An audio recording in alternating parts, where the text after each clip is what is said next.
सद्गुरुदेव भगवान की जय।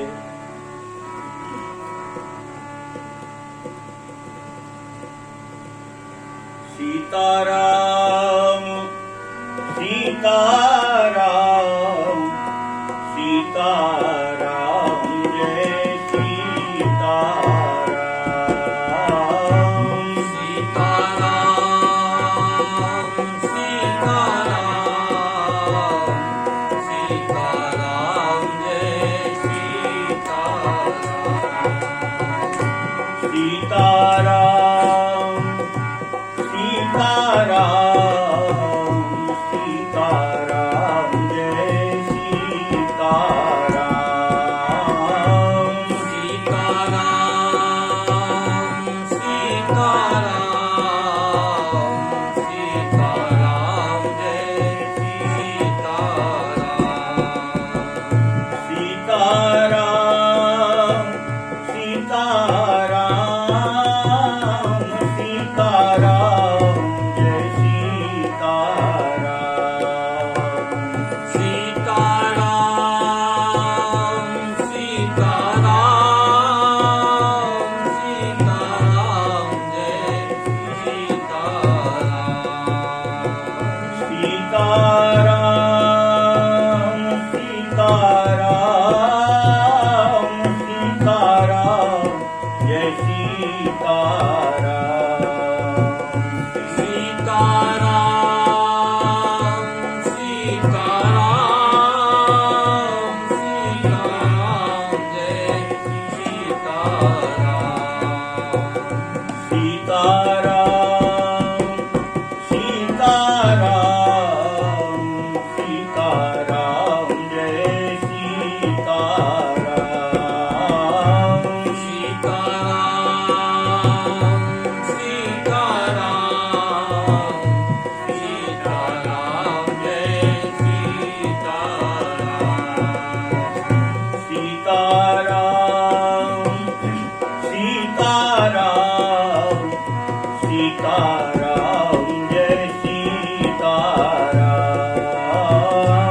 सीताराम सीताराम सीताराम जय सीताराम। जय जय जय हनुमान गोसाई सीताराम जय सीताराम। जय जय जय हनुमान गोसाई सीताराम जय सीताराम। जय जय जय हनुमान गोसाई सीताराम जय सीताराम। जय जय जय हनुमान गोसाई सीताराम जय सीताराम। कृपा करहु गुरुदेव की नाई सीताराम जय सीताराम। कृपा करहु गुरुदेव की नाई सीताराम जय सीताराम। कृपा करहु गुरुदेव की नाई सीताराम जय सीताराम। कृपा करहु गुरुदेव की नाई सीताराम जय सीताराम। सीताराम सीताराम सीताराम जय सीताराम। सीताराम सीताराम सीताराम जय सीताराम। सीताराम सीताराम सीताराम जय सीताराम।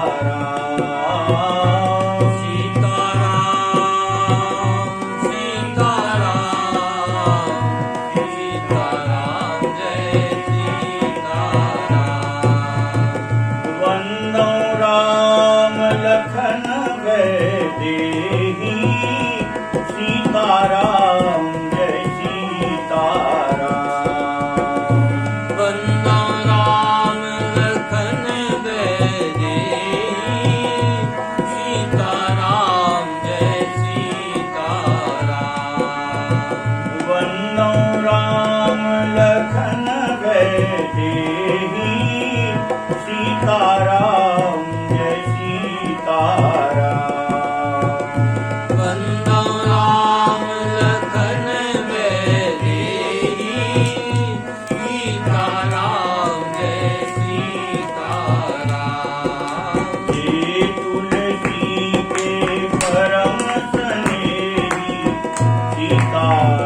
सीताराम।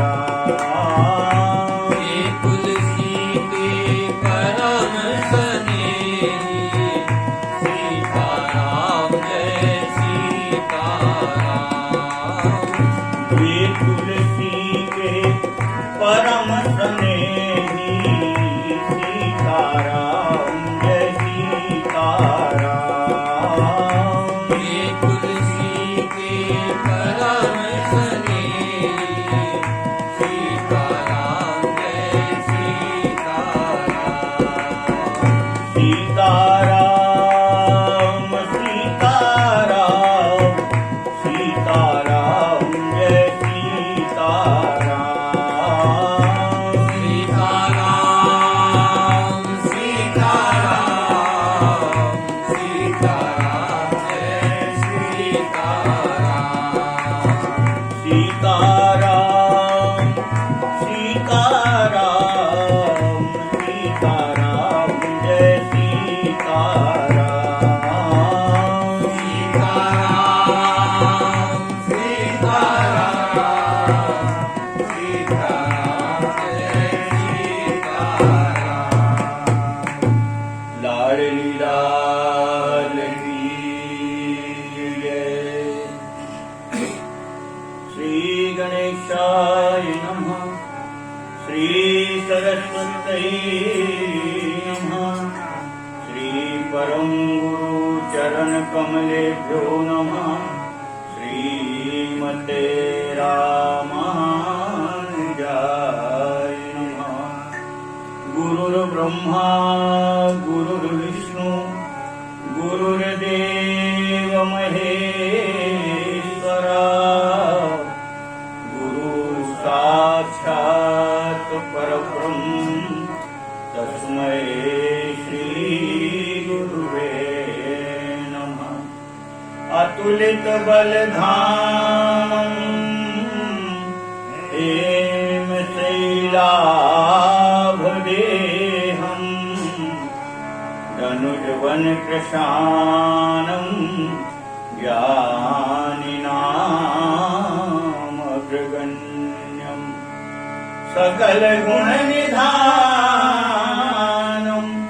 वानराणां भीतम् रघुपति प्रिय भक्तम् वातजातम् नमामि। बालिकांड प्रारंभ। दूसरी श्लोक।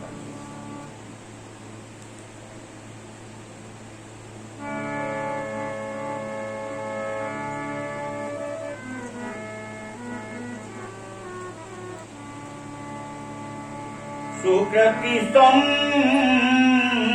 भूतन विमल विभूति मंजुल मंगल मोद प्रसूति जन मन मंजू मुकुरमल हरणी किए तिलक गुण गण बस करनी।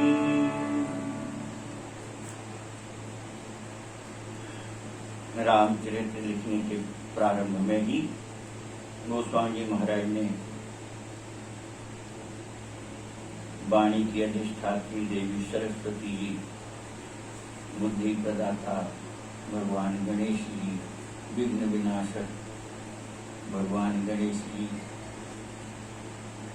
राम जी और भगवान शंकर जी की वंदना किए और उसके बाद फिर गुरु वंदना कर रहे।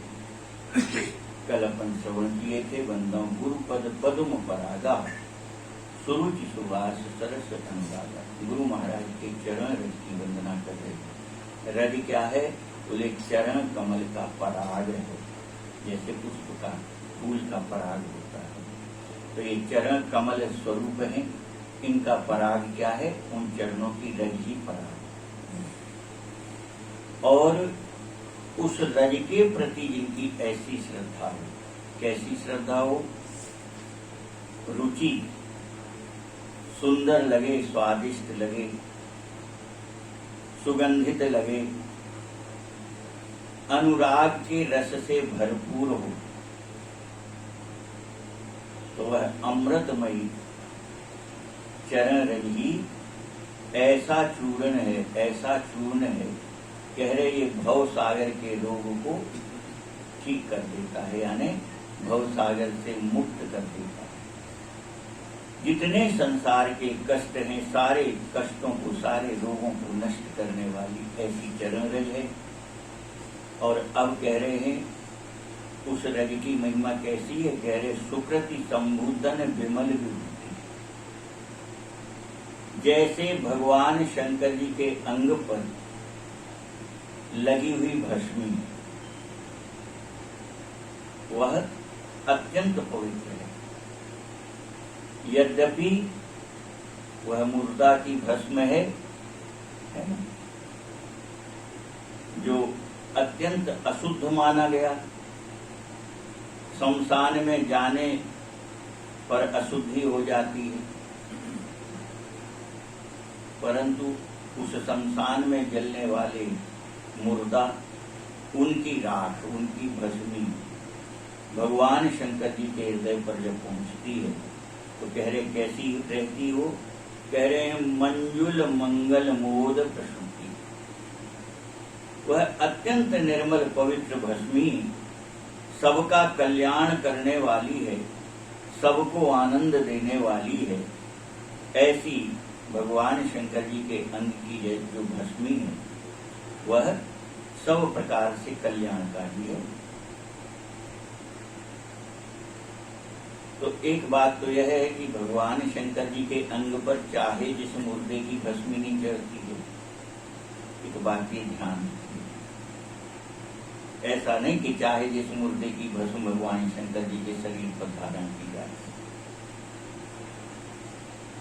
जो रघुनाथ जी के भक्त हैं, प्रेमी भक्त हैं, और जब उनका शरीर छूटता है, अग्नि संस्कार होता है, तो भगवान शंकर जी अत्यंत प्रेम सहित उसकी उस भस्मी को अपने अंग पर धारण करते हैं। यह मेरे प्रभु इष्ट देव राम जी का प्रेमी था, उसके शरीर की भस्मी। और वह मुर्दे की भस्म होते हुए भी जब भगवान शंकर जी के अंग पर शोभा पहुंचती तो अत्यंत शोभा होती है, सुंदर होती है, निर्मल होती है, पवित्र होती। और कह रहे हैं भक्त जब भगवान शंकर जी का ध्यान करे तो ध्यान में भी जब वह उस भस्मी का ध्यान करता भगवान शंकर जी के अंग पर, कि भगवान शंकर जी के अंग पर ऐसी भस्म शोभा पा रही है, इतने में उस जीव का कल्याण हो जाए, उसका सारा जन्म जन्म का पाप धुल जाएगा, नष्ट हो जाएगा, मन एकदम निर्मल पवित्र हो जाएगा। कितने में? केवल स्मरण मात्र से भस्मी का। इसी प्रकार से गुरु महाराज के चरणों की जो रज है, इसका स्मरण करने मात्र से, केवल स्मरण करे गुरु महाराज के चरणों की रज का, तो कैसी है? बोले जन मन मंजू, आपके मन को मंजू यानी पवित्र करने वाली है। मुकुर मलहरनी, मन रूपी दर्पण जो मैला हो गया है, उसको साफ करने के लिए चरण रज बहुत अच्छी तरह से मन रूपी दर्पण को साफ कर देती है। जैसे भगवान शंकर जी की विभूति स्मरण करने से मन पवित्र हो जाता, इसी प्रकार से गुरु महाराज के चरण रज की महिमा है। गुरु महाराज के चरण रज का स्मरण करने से और वह मन रूपी दर्पण सुंदर निर्मल पवित्र हो जाता। अपन शीशा गंदा हो जाता तो साफ करने कोई चूना लगाता, कोई कुछ लगाता, कोई वो एकदम साफ हो जाता, उसका मैल साफ हो जाता। मन रूपी दर्पण के लिए गुरु महाराज के चरण। और कह रहे हैं इस रज का कहीं तिलक लगा लिया तब तो कहने क्या, गुरु महाराज के चरण रज का तिलक अगर मस्तक पर पधरा लिया महाराज तो बड़ी विलक्षण महिमा है। किए तिलक गुणगन बस करनी, उसका तिलक मस्तक पर धारण करने से सारे गुण उस जीव के बस में हो जाते हैं। गुणों के बस नहीं रहता, नहीं, गुण सब गुण उसमें अपने आप आकर के समा जाते हैं। जो गुरु महाराज के चरणों की रज को तिलक स्वरूप धारण कर, तो सिमिट सिमिट जल भरे कलावा, जिमि सदगुण सज्जन बनी आवा। ऐसे ही गुरु महाराज के चरणों की रज में जिसकी ऐसी निष्ठा हो, ऐसी श्रद्धा हो, तो सारे संसार के गुण उसके अधीन हो जाते हैं, उसके पास चले आते हैं। श्री गुरु पद नख मणि गण ज्योति, सुमिरत दिव्य दृष्टि होती। श्री गुरु पद नख मणि गण ज्योति, सुमिरत दिव्य दृष्टि होती। दलन मोह तम दोष प्रकाशु, बड़े भाग पुर आवे जासु। दलन मोह तम दोष प्रकाशु, बड़े भाग पुर आवे जासु। और गुरु महाराज के चरणों में जो नख है, नखून है, चरणों की उंगली और अंगूठे पर जो नखून है, वो कैसे है? कह रहे हैं वह साक्षात दिव्य मणि के स्वरूप है। बंदों गुरु पद नख कैसे है? मणि जो दिव्य प्रकाश करने वाली मणियों की तरह, ऐसे उनके चरणों पर सुंदर नखून शोभा पाते हैं। तो कह रहे केवल उनके चरणों के नखूनों का स्मरण भर करें, केवल स्मरण करें, सुमिरन, तो क्या होगा? बोले दिव्य दृष्टि ही हो।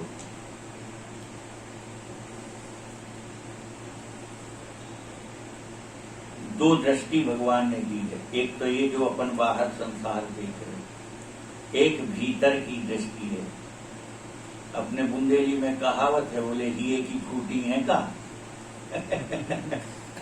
है ना, भीतर के नेत्र फूटे। तो भीतर के नेत्र क्या है? ज्ञान, विवेक के नेत्र, ज्ञान विवेक के नेत्र। ज्ञान विवेक नहीं है तो अपन उसको ऐसे कहते हैं, उसके भीतर हृदय की आंखें फूटी हैं।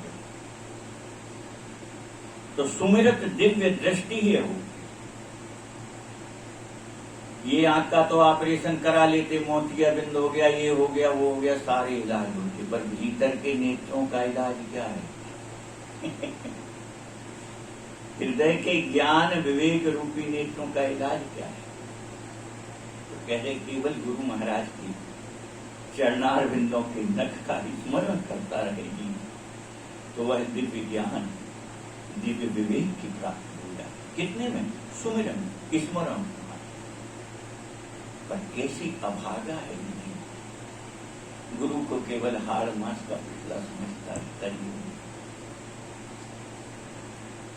परंतु साक्षात ठाकुर जी ही गुरु रूप में मिलते हैं, ये भाव भूल जाता है। पर ये भाव अगर बना रहे तो जीव का सहज कल्याण है। कोई अलग से प्रयास करने का काम ही नहीं। केवल गुरु महाराज में ऐसी निष्ठा, ऐसी श्रद्धा है, तो ऐसी दिव्य प्राप्ति होती है। तो कह रहे सुमिरत दिव्य दृष्टि ये होती, और दलन मोह तम सोच प्रकाश। और वह जो दिव्य दृष्टि प्राप्त होती है, तो मोह रूपी अंधकार को नष्ट करने वाला प्रकाश है उस नखमणि में, है ना। वंदो गुरु पद नखमणि ज्योति, वो प्रकाश करने वाली मणि है ना। और इसलिए मोहतम, मोह रूपी अंधकार का नाश करने वाला ऐसा प्रकाश, दिव्य प्रकाश हृदय में प्रकट हो जाता है उस नखमणि का स्मरण करने मात्र से। अब कह रहे ये सबको सहज नहीं है, सहज नहीं है। क्यों? अभी जो हम कह रहे थे वो हाड़ मास के पुतले से आगे गुरु में समझते ही नहीं है कभी कुछ, इसी में जीवन बीत जाता। परंतु कह रहे जिसके हृदय में यह भाव आ जाए, कौन सा भाव आ जाए? गुरु महाराज साक्षात ठाकुर जी ही हमारे ऊपर कृपा करने गुरु महाराज बन के आए। गुरु महाराज क्या है? साक्षात भगवान ही है। तो कह रहे बड़े भाग उड़ आवे जासु, ऐसा भाव जिसके हृदय में आ जाए वह सबसे बड़ा बड़भागी है, वह सबसे बड़ा बड़भागी है जिसके हृदय में गुरु महाराज के नखमणि में ऐसा भाव रहे, ऐसी श्रद्धा, ऐसा विश्वास रहे, तो वह अत्यंत बड़भागी महापुरुष है, महान आत्मा है। और क्या होगा फिर? तो कह रहे हैं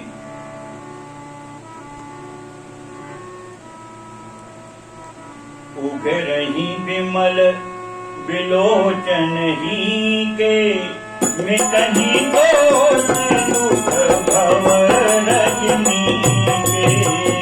उगरही विमल विलोचन ही के मिटही दोष दुख भव रजनी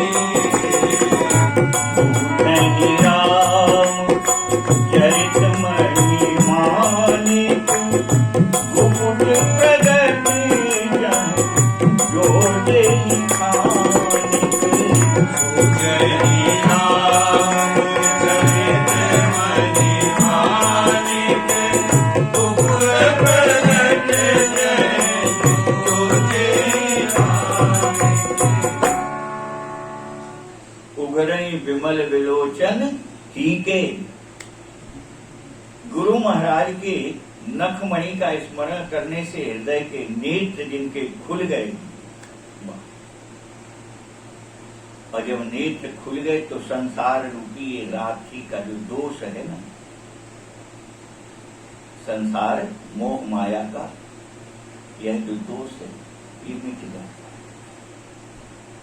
मिटहि दोष दुख भव रजनी, संसार के दुख रूपी रोग सब नष्ट हो जाए। नखमणि के प्रकाश में क्या प्राप्त होता है? तो कह रहे सूजनि राम चरित मनि मान, वह दिव्य दृष्टि, ऐसी दिव्य दृष्टि मिल जाती है कि उस भक्त को रघुनाथ जी के चरित्र रूपी मणि माणिक्यों की प्राप्ति होने लगती है। सूझहि राम चरित मणि, उसको हृदय के ज्ञान विवेक के नेत्रों से रघुनाथ जी के चरित्र रूपी मणि माणिक्य कौन से? बोले प्रगट में जो है वो तो ठीक है, नहीं गुप्त जो है वह भी उसे दिखाई देने लगते हैं। खदानों में प्रगट भी रहते हैं कुछ रत्न, और कुछ रत्न खदानों में छुपे रहते हैं। तो कह रहे वह छुपे हुए रत्न भी उसको दिखाई देने लगते हैं। भजन की सिद्धि से तरह तरह की प्राप्ति होती है। कभी कभी कुछ ऐसी सिद्धियां मिल जाती लोगों को कि वो खड़े होकर के भूमि के नीचे की गहराई तक बता देंगे कि इतने गहराई के नीचे इसमें क्या है,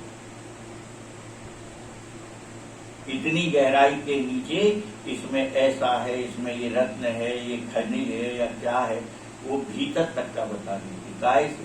केवल अपने दिव्य दृष्टि तो वो दिव्य दृष्टि काहे से प्राप्त है? गुरु महाराज के नखमणि का स्मरण करने मात्र से वो दिव्य दृष्टि प्राप्त हो जाती, जो ग्रंथों में पड़े हुए भरे हुए रघुनाथ जी के लीला चरित्र, दिव्य मणि माणिक के रूप लीला चरित्र जो ग्रंथों में भरे पड़े हैं, वह सब उसको दिव्य दृष्टि से दिखा देते हैं। लिखे तो सब जगह हैं, पर उस रहस्य को, उसके गूढ़ अर्थ को, उसके गूढ़ भाव को, उसमें छुपे हुए प्रेम अनुराग रूपी रस को वही पा सकता है जिसके गुरु महाराज।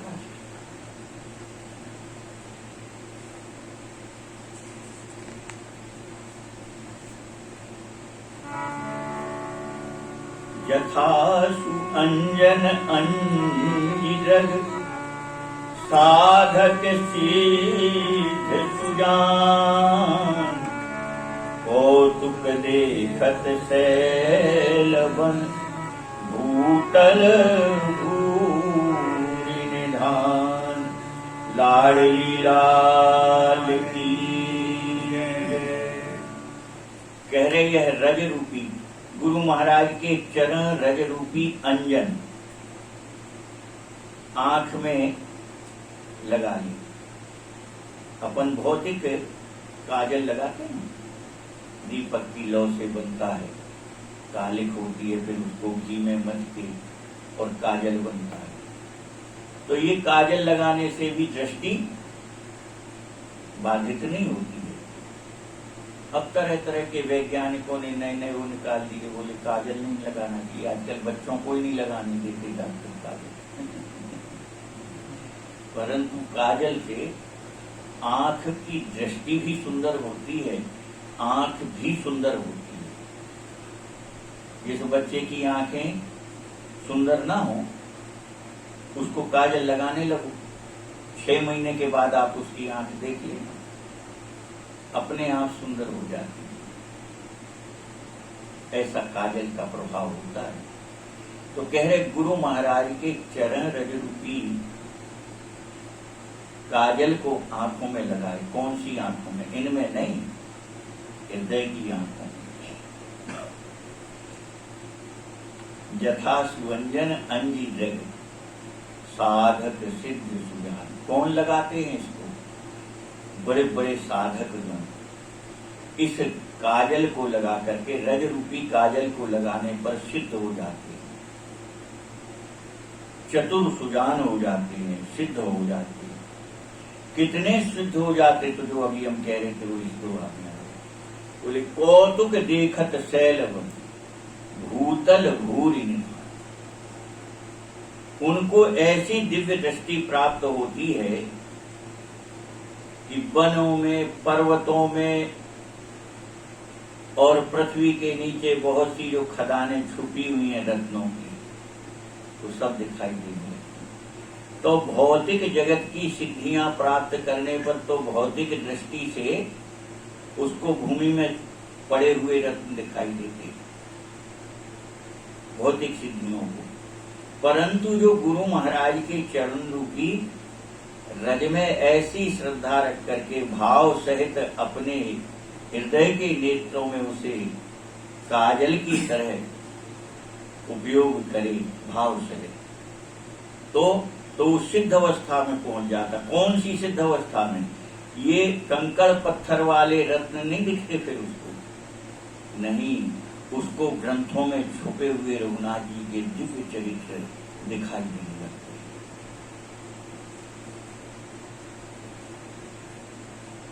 विलक्षण चरित्र है। इसी रामचरित्र मानस में कितना रहस्य भरे हैं गोस्वामी महाराज। और छोड़े कोई और छोड़े? जीवन में जितनी बार पढ़ोगे उतनी बार तरह तरह के भाव, तरह तरह के रहस्य प्रकट होते रहते रामचरित्र में, पर उसका अंत कहीं नहीं है कि बस अब इसके आगे नहीं है, ऐसा नहीं। ऐसे दिव्य राम जी के चरित्र रूपी मणि माणिक प्राप्त होने लगते हैं।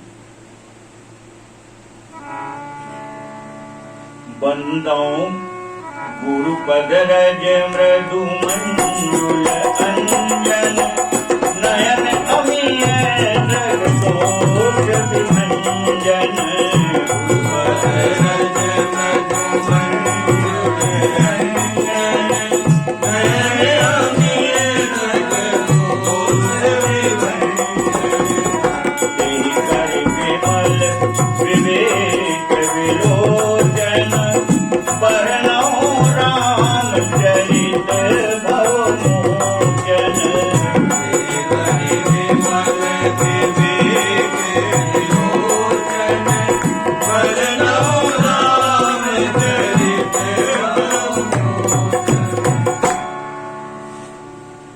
गुरुपद रज मृदु मंजुल अंजन। काजल अत्यंत कोमल होता है ना?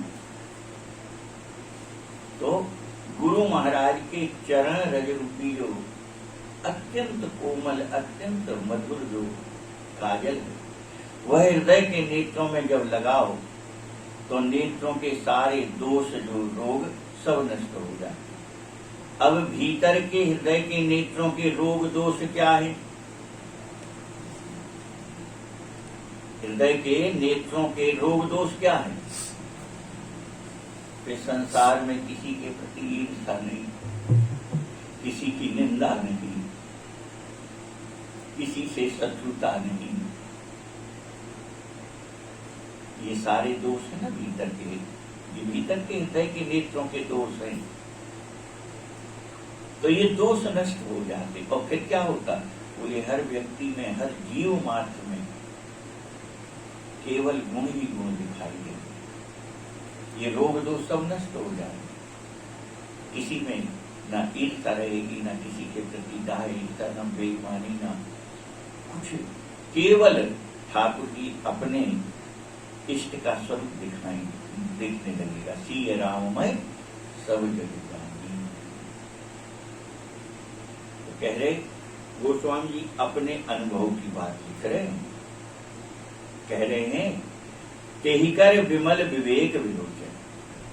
उस रज के अंजन को मैंने अपने हृदय के नेत्रों में, ज्ञान विवेक रूपी नेत्रों में, उस गुरु महाराज के चरण रज रूपी काजल को जब लगाया तो कैसे सुंदर नेत्र हो गए, सारे दोष नष्ट हो गए नेत्रों में।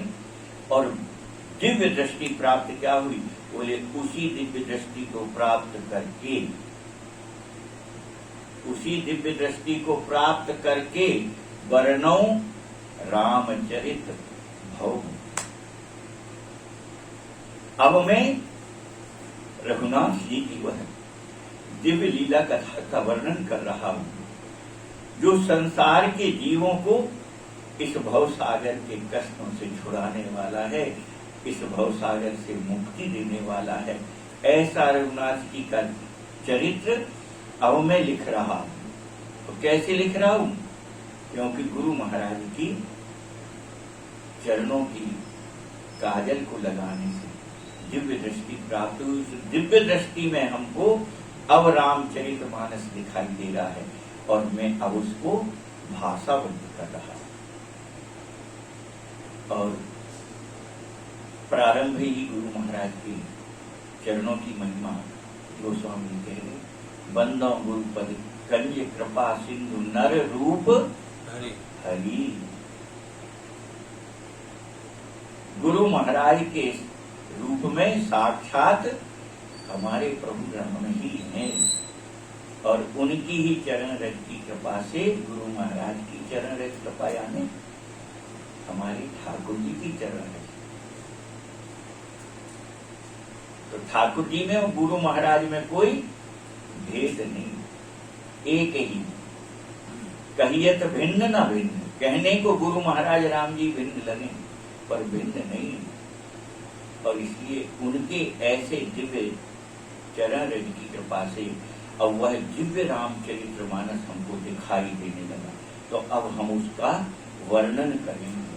वर्णो रामचरित भव मोचन, संसार के बंधन से छुड़ाने वाले श्री रघुनाथ जी के लीला चरित्र का मैं वर्णन करता हूँ।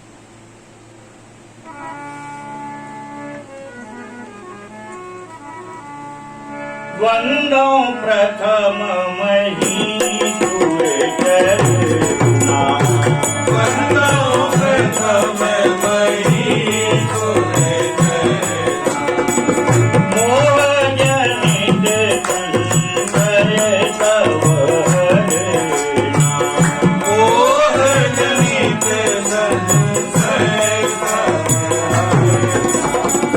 पूजन समाज सकल गुण खानी जन समाज सकल गुण खाई करो प्रणाम सप्रेम सुभानी करो प्रणाम सप्रेम सुहाई साधु चरित शुभ चरित कपाटु साधु चरित शुभ चरित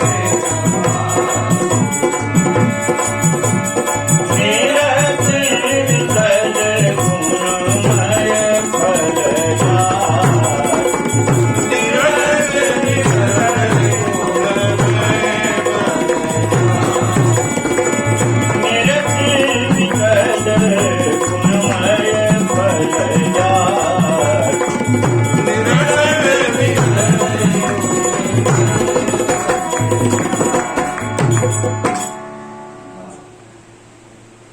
गोस्वामी महाराज कह रहे हैं अब हम सबसे पहले इस पृथ्वी पर जो देवता स्वरूप हैं, पृथ्वी पर जो देवता है, हम उनके चरणों की वंदना करें। तो पृथ्वी के देवता कौन से हैं? कह रहे वंदो प्रथम महीसुर चरण। पृथ्वी के देवता कौन से हैं? ब्राह्मण। तो कह रहे हम संपूर्ण ब्राह्मणों के चरणों में प्रणाम करते हैं, उनके चरणों की वंदना करते हैं। क्यों कर रहे हो? बोले ब्राह्मणों के चरणों की वंदना करने से मोह जनित संशय सब हरना। जो मोह के कारण तरह तरह के भ्रम, तरह तरह के संशय पैदा हो जाते, भ्रम पैदा हो जाते हैं, तो इनके चरणों की वंदना से वह अज्ञान रूपी अंधकार दूर हो जाता। मोह जनित यानी मोह अंधकार के स्वरूप है। तो इनके चरणों की वंदना से मोह रूपी अंधकार नष्ट हो जाता है, अज्ञान नष्ट हो जाता है। सुजन समाज सकल गुण खाने। और ब्राह्मणों के बाद फिर सभी संत समाज जो है, सज्जनों का समाज है, संतों का समाज है, उन सब की हम प्रेम से अत्यंत सुंदर वाणी से उनके चरणों में भी हम प्रणाम करते हैं।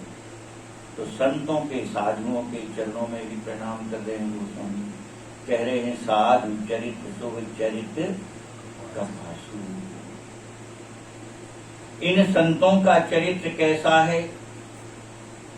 कह रहे हैं कपास की तरह है, निरस विशद गुणमय फल। यद्यपि कपास का फल नीरस होता, रस तो होता नहीं, सूखा होता है, रस नहीं निकलता। तो निरस, पर कह रहे नीरस होने पर भी उसमें विशद यानी बहुत से गुण हैं। कपास बहुत से गुण है, कपास तो गुणों से भरा है। रस भले ही नहीं है पर गुणों से भरा हुआ है। ऐसा कपास का फल है। तो साधु चरित्र कैसा है? बोले कपास के फल की तरह। साधु महात्मा कहाँ है? रसों में डूबे रहे, नीरस दिखाई देती है ना? संत महात्मा नीरस दिखाई देते हैं, होते नहीं हैं, पर उनमें गुण कितने हैं? बोले जैसे कपास में है ना, ऐसे ही विलक्षण गुण उन संतों में होते हैं। जैसे कपास का गुण क्या है? तो कह रहे कपास का गुण जो सह दुख परिच्छेद दुरावा, जो सह दुख परिच्छेद दुरावा, वंदनीय जेहि जग जग पावा। वंदनीय जेहि जग जग पावा। मंगलमय संत समाजु। मंगलमय संत समाजु। ओ जग जंगम तीरथ राजु। ओ जग जंगम तीरथ राजु। राम भक्ति जन सुर करिधारा। राम भक्ति जन सुर करिधारा। तरसई ब्रह्म विचार प्रचारा। तरसई ब्रह्म विचार प्रचारा। तरसई ब्रह्म विचार प्रचारा। तरसई ब्रह्म विचार।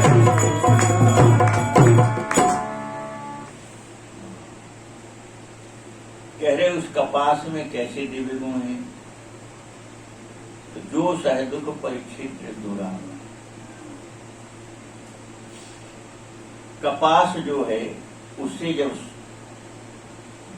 कपास को निकालते फल से तो वहीं से कष्ट होता कि नहीं होता? पहले उसके छिलके छीलो, छिलके को अलग करके फिर उस कपास को भी बीज से अलग करो, खींच खींच के।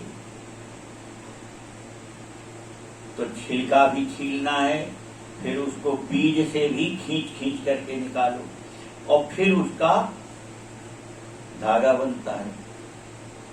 तो कितना कष्ट होता उसको। चमड़ी खींच रही ना, छिलका खींच रहा तो चमड़ी खींच रही। बीज से उसकी जो कपास को खींच करके निकालती है तो मानो मान से खींच रहा। और उसको कितना कष्ट होता है फिर धागा के लिए उसको वहां कतरी से काट के धागा बना। अब मशीनों से करने लगे। कह रहे हैं संत का जो हृदय है वह सद्गुणों का भंडार है। उसी प्रकार से सद्गुणों का भंडार है जैसे कपास सद्गुणों का भंडार है, उसमें कोई दोष नहीं है, गुण ही गुण है। और इतना कष्ट सह करके वह कपास जो है वो करता क्या है? तो कह रहे जो सह दुख परिच्छिद्र दुरान। इतना कष्ट उठा करके भी वह कपास काम क्या करता है? बोले दूसरे के अवगुण को ढांकता है, ढंकता है। परिच्छिद्र दुरावा, जहां छेद है उस छेद को भर करके और बंद कर देता है। दो स्वरूपी छेदों को भर करके बंद कर देता है। ये कपास का गुण है। देखो सुई में छेद होता है परंतु बंद काय से करते हैं? धागा से। वो कपास का धागा जब उसमें जाएगा तो वो छेद बंद हो जाएगा। और फिर उस सुई से ही आपके वस्त्र निर्माण होते हैं। तो आपके शरीर के अंगों को ढक करके आपको सुख देता है। तो इस प्रकार से कह रहे हैं कि जो केवल दूसरों को सुख देने के लिए और कष्ट उठाता है वही सच्चा संत है। कपास कपास सारे दुख उठा करके दूसरों के हित के लिए उठाता कि नहीं? कपास को क्या मिलता उससे? कुछ प्राप्ति थोड़ी है, नहीं। उसके सारे कष्टों के बाद वह दूसरों के कष्ट का हरण करता है।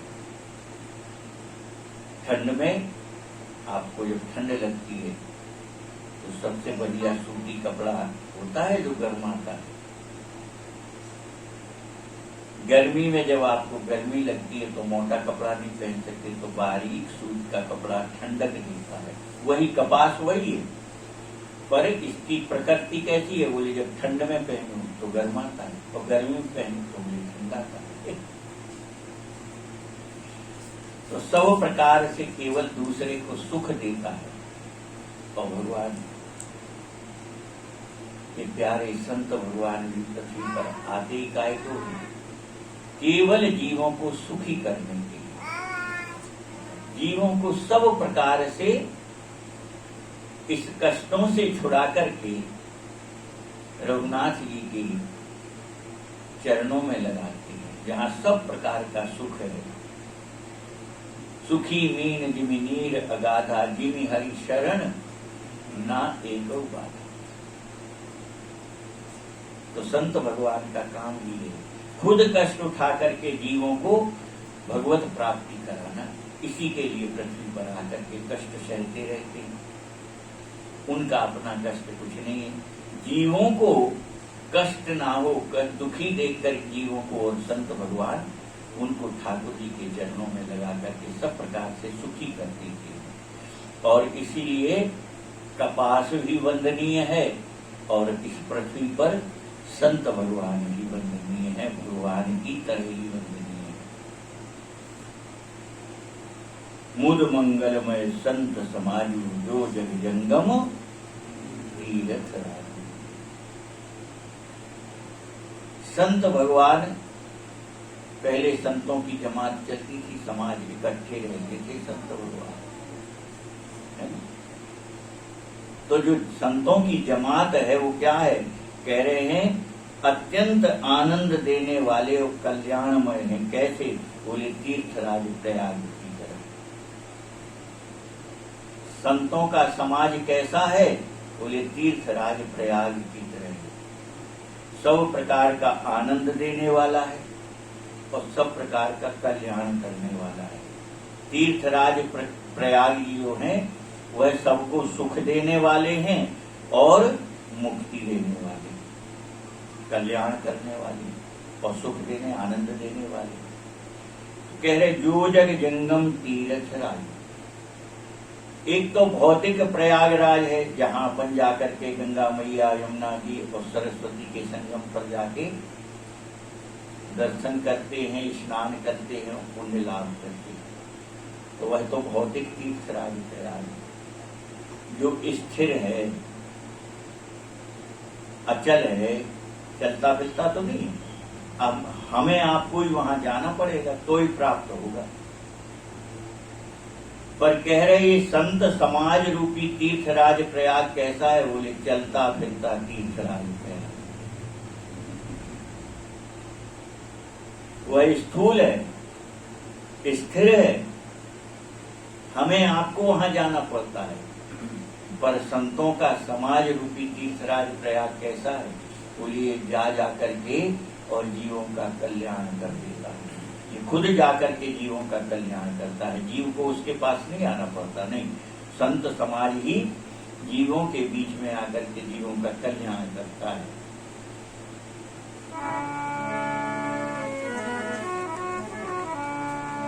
राम भगति जह सुर सरी धारा, राम भगति जय सुर सरी धारा, करे सई ब्रह्म विचार प्रचारा, सर सई ब्रह्म विचार प्रचारा, जिनसे समय कलिमल भरे,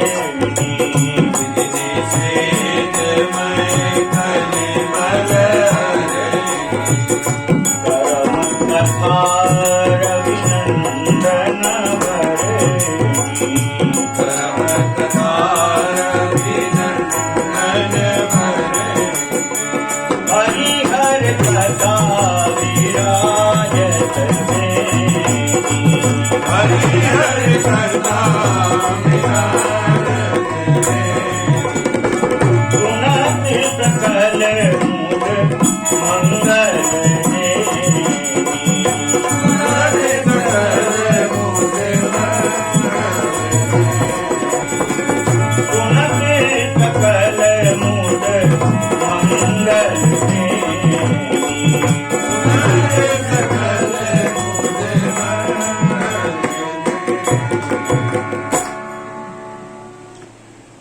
संत समाज रूपी प्रयाग में गंगा मैया क्या है? तो कह रहे हैं राम भक्ति है सुर सरिधा, जहां संत होंगे तो उनमें भक्ति हो। तो कह रहे उन संतों के भीतर विराजमान जो राम भक्ति है वही साक्षात गंगा मैया की धारा है। जब संत भगवान राम जी की भक्ति की चर्चा करें तो समझो हमको गंगा मैया मिल गई, हम गंगा में स्नान कर रहे हैं। जब संत भगवान रघुनाथ जी की भक्ति की चर्चा करें तो हमें आपको ऐसा ध्यान रखना चाहिए कि आज हम धन्य हो गए। क्यों? ये राम भक्ति रूपी गंगा में आज हमको स्नान मिल रहा है। और कह रहे हैं जब निर्गुण निराकार ब्रह्म की चर्चा करें संत भगवान तो बोले साक्षात सरस्वती जी है। क्यों? सरस्वती दिखाई देती है। प्रयागराज में सरस्वती जी दिखाई नहीं देती, पर हैं तो कि नहीं है? तो हैं तो दिखाई नहीं देती। बोले जैसे निर्गुण निराकार ब्रह्म वह निराकार है, उसका आकार ही नहीं है, निर्गुण है तो दिखाई नहीं देता। पर इसका मतलब ये तो नहीं कि निर्गुण निराकार नहीं होता तो है, हमें नहीं दिखाई देता। परंतु जो अधिकारी भक्त होते हैं उन्हें सरस्वती मैया प्रकट दिखाई देती है। दिखाई देती कि नहीं दिखाई? अपन सुनते हैं जो सिद्ध संत होते हैं, परम भक्त होते हैं, उनको सरस्वती मैया के भी वहां दर्शन होते हैं। हम आप संसारी विषय जीवों को भले ही नहीं दिखाई देते।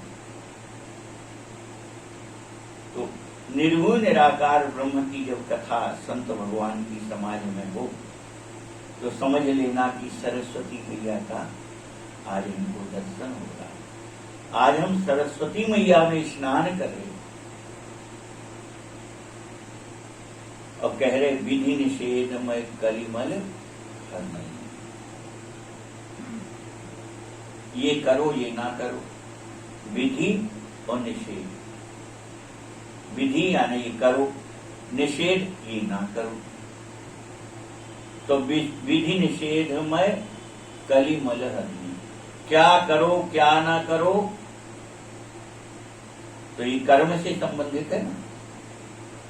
कर्म कथा रविनंदन वर्णन, जहां कर्मों का वर्णन संत समाज में हो रहा हो, संत भगवान की समाज में जहां कर्मों की चर्चा हो रही हो, क्या करना चाहिए क्या नहीं करना चाहिए, आता है, सब ग्रंथों में आएगा।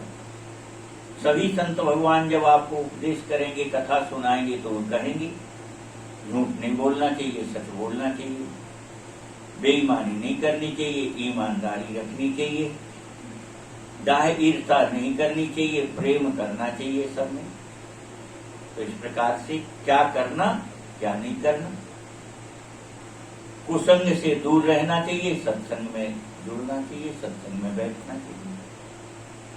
तो कह रहे जहां संत समाज में इस प्रकार से क्या करें क्या ना करें, यह कर्म की जब चर्चा हो तो ये कर्म साक्षात यमुना मैया की कथा है। कैसे? बोले जैसे यमुना मैया कलयुग के संपूर्ण पापों को नष्ट करती है, कलिमल हरनी, कलयुग के संपूर्ण पापों को नष्ट करने की सामर्थ्य यमुना मैया। और इसलिए कह रहे जहां ये कर्म की कथा संत भगवान की समाज में हो, क्या करें क्या ना करें, तो समझ लेना कि साक्षात यमुना मैया में हम स्नान कर रहे हैं। और इसमें स्नान करने से क्या होगा?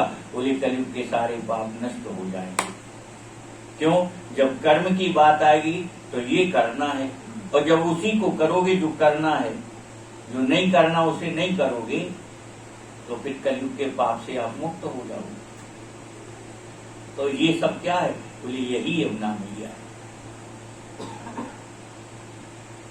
और कह रहे जहां हरिहर कथा, भगवान शंकर और भगवान विष्णु जी का चरित्र एक साथ चल रहा हो, तो ऐसी कथा जब संत भगवान के समाज में हो, भगवान शंकर जी की कथा भी कहें, भगवान हरि की भी कथा कहें, तो क्या है, बोले विराजत में।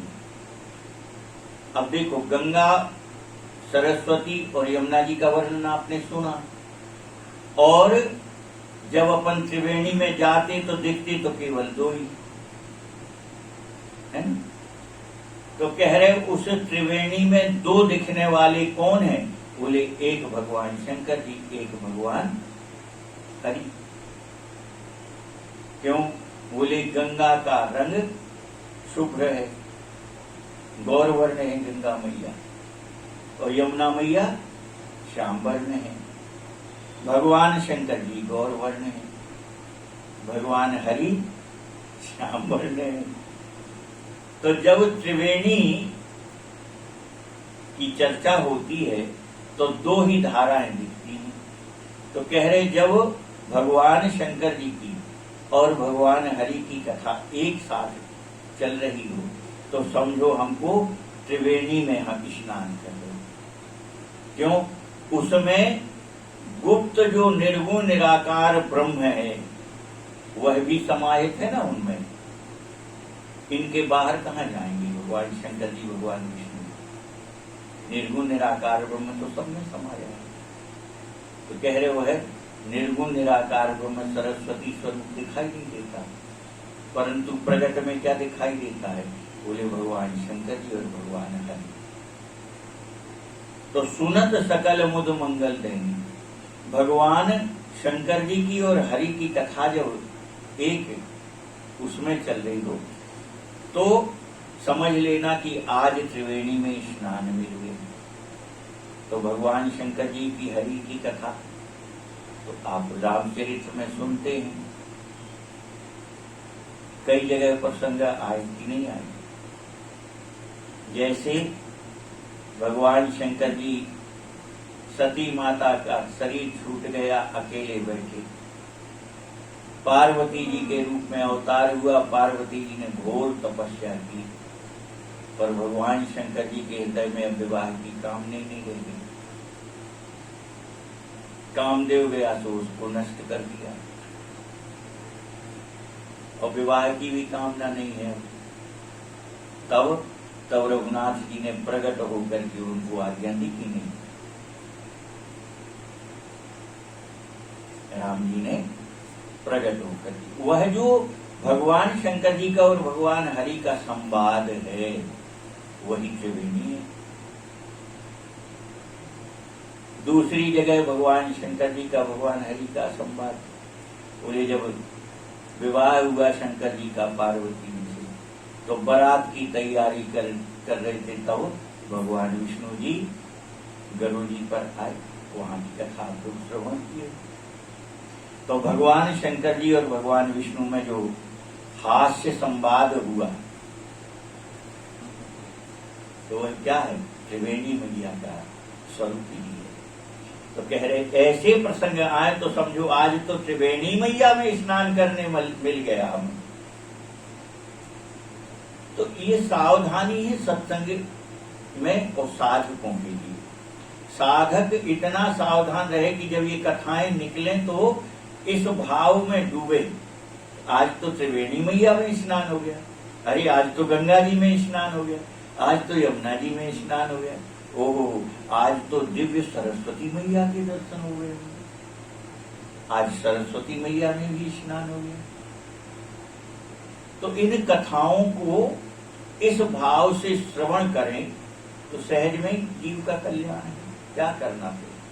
कहीं सुने अनुमोदन करी गोपद इव भवनिधि करी, भव सागर भव सागर कैसे तर जाओगे? बोले केवल कहने सुनने और अनुमोदन भर करना है, इतने में भव सागर पार हो जाओ। तो इस प्रकार का ये तीर्थराज प्रयाग, चलता फिरता तीर्थराज प्रयाग है। कह रहे ठीक है, गंगा मैया हो गई, यमुना मैया हो गई, सरस्वती जी हो गई, पर प्रयागराज त्रिवेणी के पास में ही तो बट वृक्ष भी है जो प्रलय काल तक भी बना रहता है।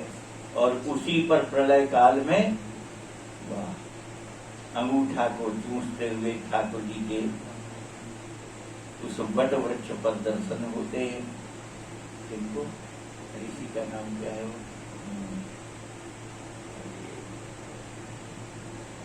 प्रलय में भी उनका नाश नहीं होता है।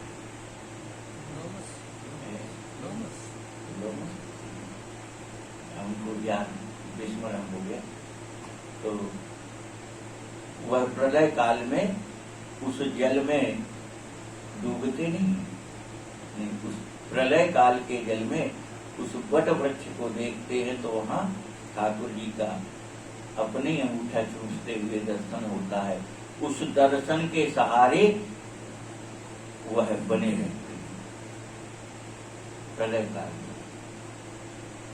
तो कह रहे तो बट वृक्ष क्या है? जब गंगा यमुना सरस्वती के त्रिवेणी तो आपने बता दी, कह रहे बट वृक्ष क्या है?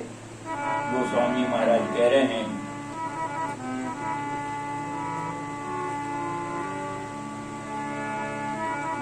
बट विश्वास अचल निज धर्मा, तीरथ राज समाज सुकर्मा। बट विश्वास अचल निज धर्मा, तीरथ राज समाज सुकर्मा। सब सुलभ सब दिन सब देता, देवत सादर समन कलेता। सब सुलभ सब दिन सब देता, सेवत सादर समन।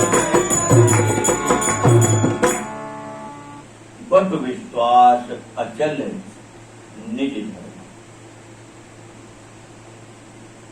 इस तीर्थराज का बट वृक्ष क्या है? तो कह रहे हैं अपने धर्म में अटल दृढ़ रहना, धर्म से विचलित नहीं होना, अपना धर्म ना छोड़ें, अपने धर्म पर दृढ़ रहना, अचल निज धर्म,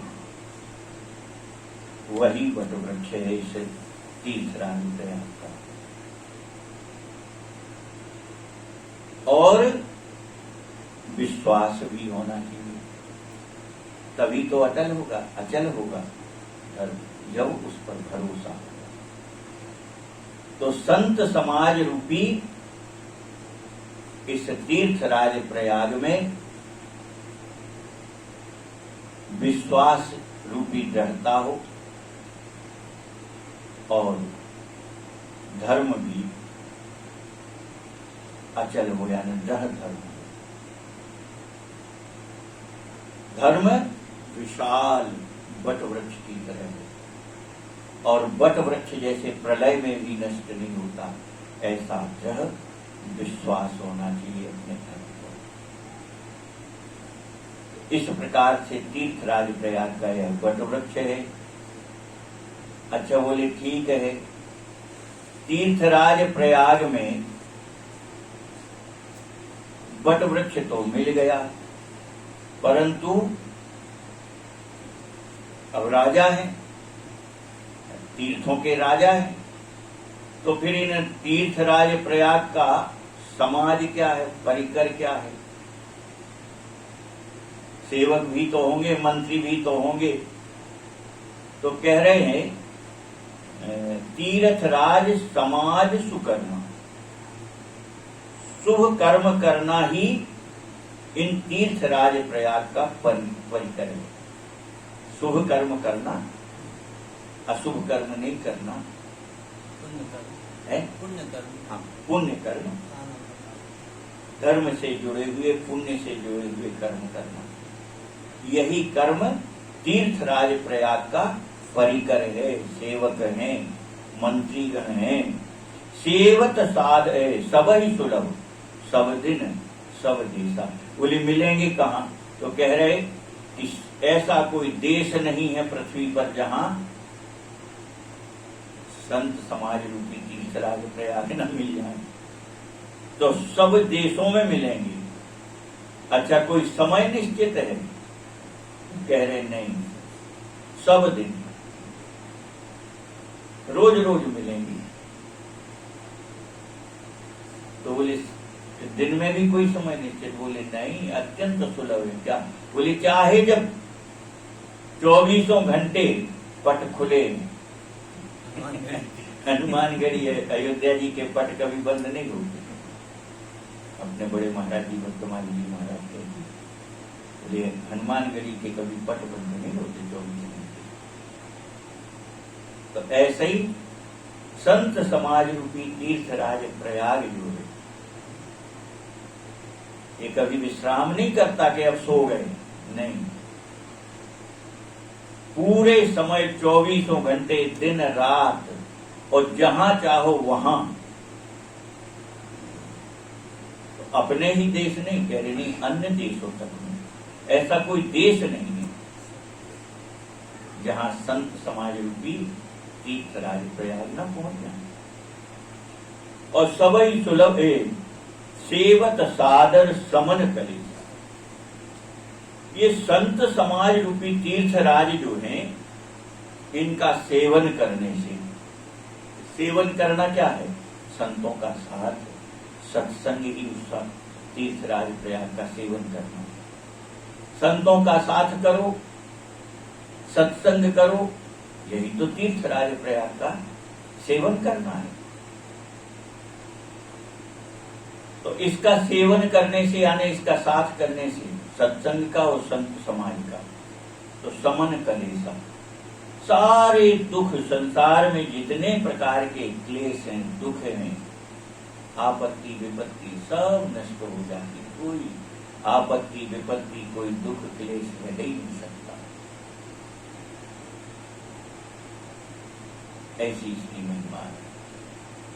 कह रहे हो है तो भौतिक तीर्थराज प्रयाग है, पर यह अकथ अलौकिक तीर्थ राऊ देय सत्य फल प्रगट प्रभाव। गोस्वामी महाराज कह रहे हैं ये तीर्थराज प्रयाग कैसा है? बोले भौतिक नहीं है, जहां अपन साधन से जाकर के फिर स्नान करते ना, ये भौतिक तीर्थराज है। परंतु कह रहे जिस तीर्थराज की हम चर्चा कर रहे हैं, कौन सा तीर्थराज है?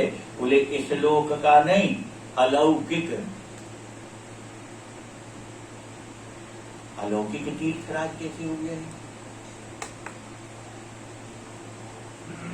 इस लोक का नहीं है, और इस लोक में है, परंतु इस लोक का नहीं है। किस लोक का है? अलौकिक है। अलौकिक कैसे हो गया भाई?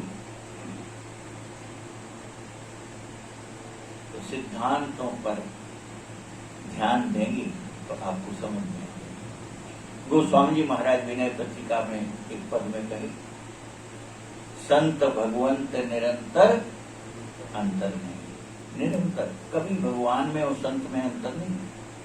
भगवान किस लोक के हैं? वैकुंठ के। संत भगवान कहाँ के हैं? वैकुंठ के। और संतों का समाज रूपी तीर्थराज प्रयाग कहां से आया? वैकुंठ से। तो इस लोक का थोड़ी है,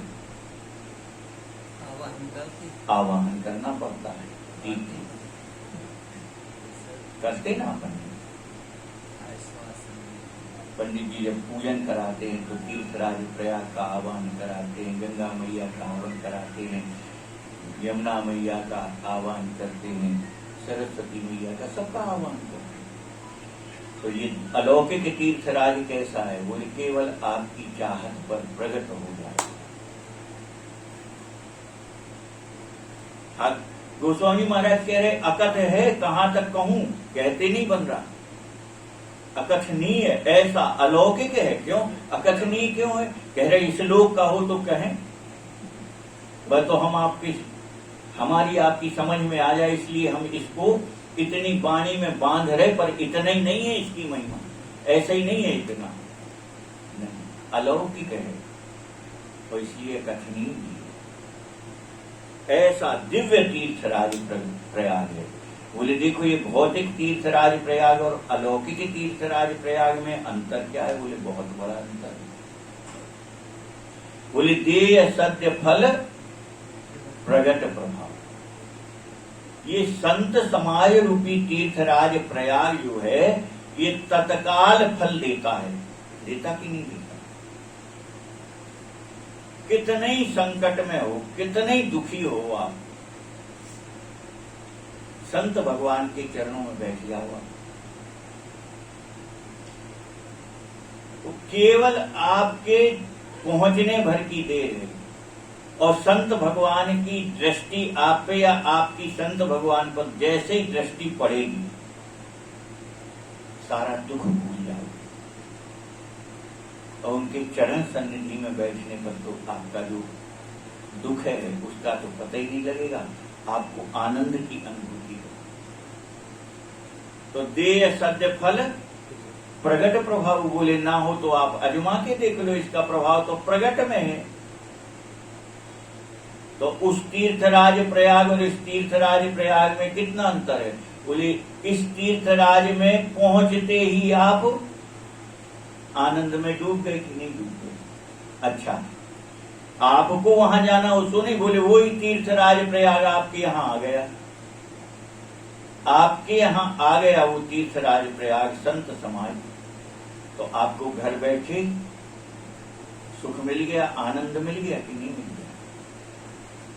अच्छा, वो भौतिक तीर्थराज प्रयाग को जाना पड़े आपको, तो अब बोले रिजर्वेशन कौन मिल रहा, बहुत महीनों तक को अगर नहीं है तो हम रिजर्वेशन खा, तो अब रिजर्वेशन कराओ, फिर पैसा जोड़ो, पैसा इकट्ठा करो, टिकट की में पैसा लगेगा, यात्रा में पैसा लगेगा,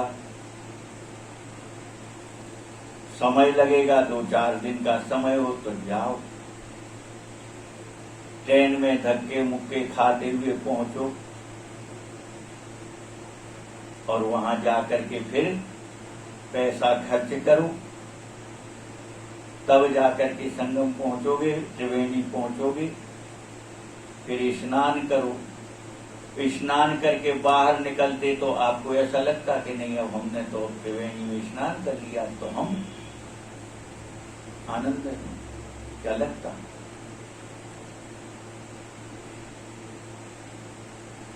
नहीं लगता। स्नान करके बाहर खड़े और ज्यों के त्यों जैसे थे।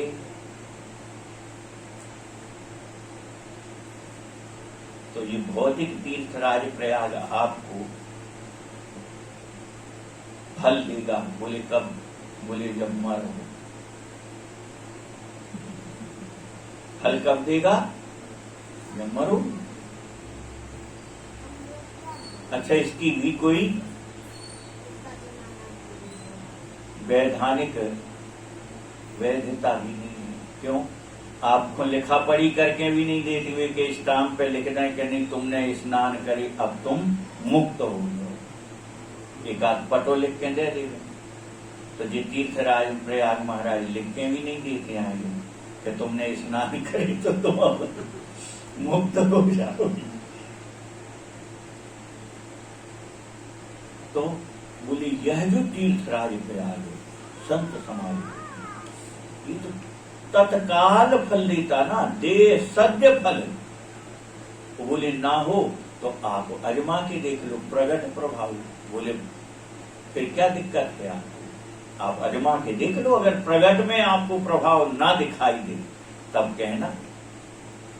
तो संत भगवान की शरणागति, चरण शरण में पहुंचने भर से, दर्शन मात्र से और जीव इतना सुख का अनुभव करता है। ये तो सत्संग करने वाले लोग भली भांति जानते हैं, इसमें क्या संदेह। सब सत्संग करने वाले लोग इसका अनुभव जानते हैं।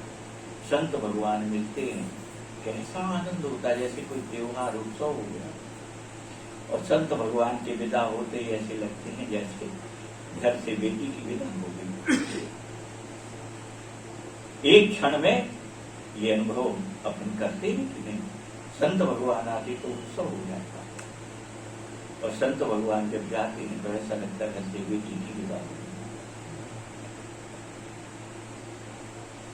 तो देह सद्य फल प्रगट प्रभाव। और गोस्वामी महाराज कह रहे,